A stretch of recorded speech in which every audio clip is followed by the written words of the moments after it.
Hello दोस्तों। आज मैं आपके लिए लेके आया हूँ माइक्रोबायोलॉजी का टॉपिक विडाल टेस्ट।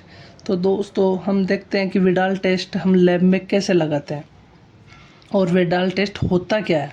तो विडाल टेस्ट एक प्रकार का एग्लूटेशन टेस्ट होता है। कैसा होता है? एग्लूटिनेशन टेस्ट होता है, जिसका उपयोग क्या करते हैं, टाइफाइड बीमारी का पता लगाने के लिए किया जाता है। किसका पता लगाया जाता है? इसमें टाइफाइड बीमारी होती है, उसका पता लगाया जाता है। इसे इंटेरिक फीवर भी कहते हैं। एंटेरिक फीवर भी कहते हैं। इसमें एंटीजन होता है साल्मोनेला। कौन सा एंटीजन होता है? Salmonella antigen. इसमें दो बैक्टीरिया पाए जाते हैं। साल्मोनेला बैक्टीरिया कितने प्रकार के होते हैं? दो प्रकार के होते हैं। एक तो होता है साल्मोनेला टाइफी और एक होता है साल्मोनेला पेराटाइफी। और इसमें एंटीजन कौन कौन से यूज में लेते हैं? एक तो एंटीजन ओ, एक एंटीजन एच और एक एंटीजन ए एच और एक एंटीजन बी एच। चार एंटीजन हम यूज में लेते हैं। Types of Widal test. Widal test दो प्रकार के होते हैं। एक तो क्वालिटेटिव टेस्ट, एक होता है क्वांटिटेटिव टेस्ट होता है। तो सबसे पहले हम देखते हैं क्वालिटेटिव टेस्ट। इस टेस्ट में यह पता लगाया जाता है कि एंटीजन प्रेजेंट है या अब्सेंट। इसके एग्जाम्पल है स्लाइड एग्लूटिनेशन टेस्ट। इसमें किसका पता लगाया जाएगा? एंटीजन प्रेजेंस का और अब्सेंस का पता लगाया जाता है।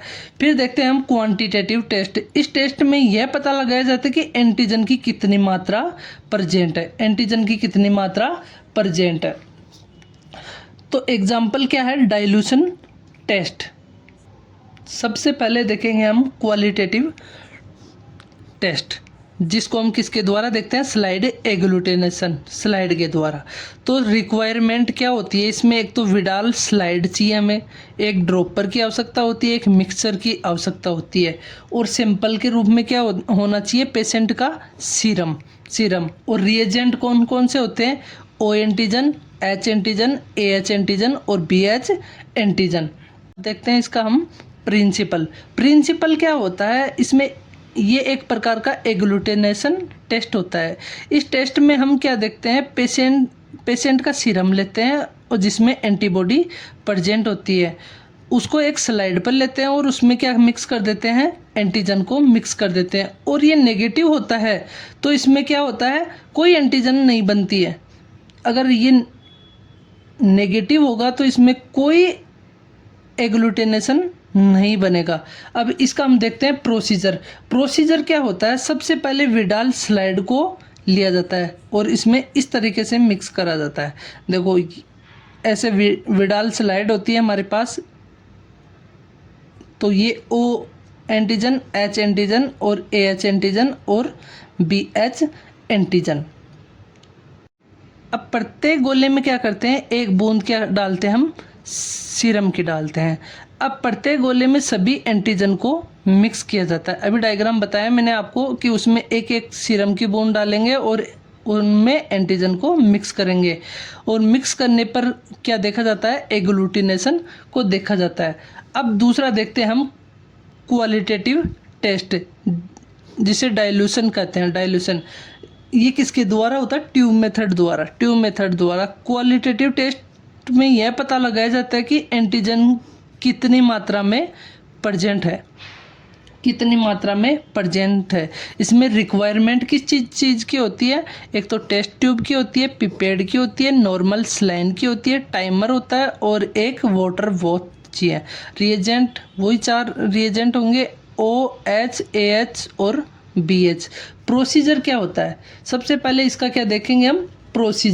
प्रोसीजर देखेंगे तो डाइल्यूशन बनने के लिए सबसे पहले ट्यूब में क्या करते हैं? 0.9 ml नॉर्मल सलाइन लेते हैं और 0.1 ml क्या लेंगे? सीरम को डाला जाता है, ताकि और बाकी के ट्यूब में क्या करेंगे? 0.5 ml नॉर्मल सलाइन डाली जाती है। एक ट्यूब होती है उसमें क्या करते हैं हम? 0.9 ml नॉर्मल सलाइन लेंगे और 0.1 ml सीरम लेंगे, और बाकी की ट्यूब होती है उनमें 0.5 ml नॉर्मल सलाइन लेंगे। अब देखिए ये ट्यूब है, इसमें सबसे पहले 0.9 ml और 0.5 ml क्या लेंगे?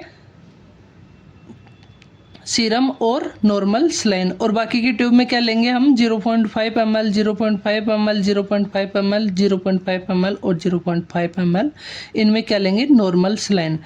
अब दूसरी स्टेप देखिए, अब पहली ट्यूब में से 0.5 ml मिक्सर को लेकर दूसरी ट्यूब में डाला जाता है। ये फर्स्ट ट्यूब है, फर्स्ट ट्यूब में से 0.5 ml मिक्सर को लेकर इनको मिक्स करके इसको फिर क्या करेंगे हम, इसमें से है ना, इसमें 0.5 ml ऐड करेंगे, फिर इसमें से 0.5 ml ऐड करेंगे। इस प्रकार सभी में 0.5 ml ऐड कर देंगे और लास्ट वाले में से 0.5 ml डिस्कार्ड कर देते हैं।